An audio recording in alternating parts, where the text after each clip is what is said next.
Operation Tilak చూసిన cricket fans మైమర్చిపోయారు. Operation Sindoor తర్వాత పాకిస్తాన్కు మళ్లీ మిసైల్స్ దింపారని సలాం కొడుతున్నారు. యుద్ధభూమిలో ఆపరేషన్ సింధూర్, గ్రౌండ్లో ఆపరేషన్ తిలక్ అంటూ రెండు విజయాలు పోలుస్తున్నారు. ఆసియా కప్ 2025 ఫైనల్లో భారత్ గెలుపు తర్వాత ఆపరేషన్ తిలక్ తెగ వైరల్ అవుతోంది.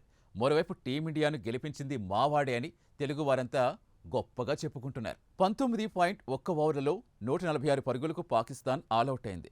ఈజీ టార్గెట్తో బరిలోకి దిగిన భారత్ ఆరంభంలోనే అభిషేక్, సూర్య, శుభ్మన్ గిల్ వికెట్లు కోల్పోయింది. దీంతో 20 పరుగులతో 3 వికెట్లు కోల్పోయిన భారత్ను తిలక్ వర్మ స్థిరంగా నిలబడి ఆదుకున్నాడు. 53 బంతుల్లో 3 ఫోర్లు, 4 సిక్స్లతో 69 పరుగులతో తిలక్ నాటౌట్గా నిలిచారు. చివరి 6 బంతుల్లో టీమిండియా గెలుపుకు 10 పరుగులు అవసరం కాగా ఆ సమయంలో తిలక్ వర్మ కొట్టిన భారీ సిక్సర్తో మ్యాచ్ డిసైడ్ అయింది. 19వ ఓవర్లో రెండో బంతికే తిలక్ సిక్స్ బాదితే ఆ తర్వాత రింకు సింగ్ బౌండరీతో భారత్ 5 వికెట్ల తేడాతో గెలుపొందింది. కెప్టెన్ సూర్యకుమార్ యాదవ్ సలాం కొట్టి తిలక్ను భుజాలపైకెత్తుకున్నాడు. కోచ్ గౌతమ్ గంభీర్ హక్ చేసుకుని మరి ఈ విజయం తిలక్ అంకితం చేశాడు. ఆటలో గెలుపోటములు సహజమే, కానీ పాకిస్తాన్ అనగానే గెలుపు మాత్రమే కావాలంటారు ఇండియన్స్.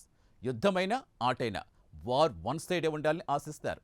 అందుకే ఆపరేషన్ సింధూర్ ఎంత ఉత్కంఠగా సాగిందో ఆసియా కప్ ఫైనల్ కూడా అంతే ఉత్కంఠగా సాగింది. అత్యంత కీలకమైన మ్యాచ్ని గెలిపించి హీరోగా మారాడు తిలక్ వర్మ. తెలుగు రాష్ట్రాల ప్రజలు గర్వపడేలా చేశాడు. ఆసియా కప్ ఆద్యంతం వివాదాస్పదంగానే సాగింది. పాక్ ప్లేయర్ హ్యారిస్ మైదానంలో జెట్ విమానం కొన్నట్టుగా సిగ్నల్ ఇవ్వటం, అతడికి హర్ష్దీప్ సింగ్ ఇచ్చిన ఘాటైన జవాబుతో గ్రౌండ్ వేడెక్కింది. ఫైనల్లో భారత స్టార్ పేసర్ జస్ప్రీత్ బుమ్రా చేసిన గెస్చర్ కూడా టాక్ ఆఫ్ ది టౌన్ అయింది. పాక్ బ్యాటర్ హరీష్ రవూఫ్ను బుమ్రా క్లీన్ బౌల్డ్ చేశాడు. రవూఫ్ అవుట్ అవ్వగానే ఫైటర్ జెట్ క్రాష్ అయినట్టుగా బుమ్రా గెస్చర్ సోషల్ మీడియాలో వైరల్ అవుతోంది. ఒకవైపు ఆపరేషన్ తిలక్, మరోవైపు భారత్ని రెచ్చగొట్టి కసిగా ఓడించేలా చేసిన హరీష్ రవూఫ్ అంటూ సోషల్ మీడియాలో చర్చలు నడుస్తున్నాయి.